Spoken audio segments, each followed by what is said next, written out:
తెలంగాణ రవాణా శాఖ పక్షాన జాతీయ భద్రతా మాసోత్సవాలను పురస్కరించుకొని జనవరి 1 నుంచి 31 తారీఖు వరకు రహదారి భద్రతా కార్యక్రమాలు జరుగుతున్నాయి. ప్రతి జిల్లా, ప్రతి మండలం, ప్రతి గ్రామంలో.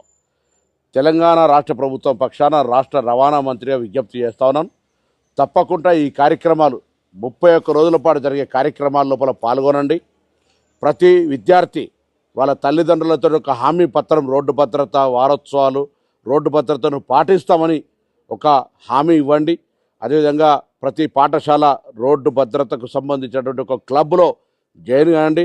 రవాణా శాఖ తరఫున సూచనలు పాటించండి. హెల్మెట్ ధరించండి, మద్యం దాగి నడపకండి. అదేవిధంగా రోడ్డు సిగ్నల్స్ను, జెబ్రా లైన్స్ను కరెక్ట్గా పాటించండి. రాంగ్ రూట్లో ప్రయాణం చేయకండి.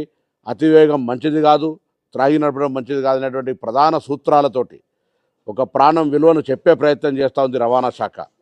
నిన్న కూడా తెలంగాణ పోలీస్ శాఖ చనిపోయిన వాళ్ళ సంఖ్యలో మరణాలు రోడ్డు యాక్సిడెంట్ల వల్లనే ఎక్కువ చనిపోయినటువంటి సంఖ్య చెప్తున్నటువంటి పరిస్థితి దృష్ట్యా రవాణా శాఖ తీసుకునే ఈ కార్యక్రమం లోపల రాష్ట్ర వ్యాప్తంగా ప్రజాప్రతినిధులు, అధికారులు, ప్రజలు, విద్యార్థులు అందరూ కూడా భాగస్వామ్యమై రోడ్డు భద్రతా మాసోత్సవాల లోపల మీ భాగస్వామ్యాన్ని ఇచ్చి ప్రాణాలకు రక్షణగా, ప్రజలకు ఒక మంచి రహదారి రక్షణ ఉండే విధంగా భాగస్వాములు కావాలని రాష్ట్ర రవాణా శాఖ మంత్రిగా ప్రజలందరికీ విజ్ఞప్తి చేస్తా ఉన్నాను.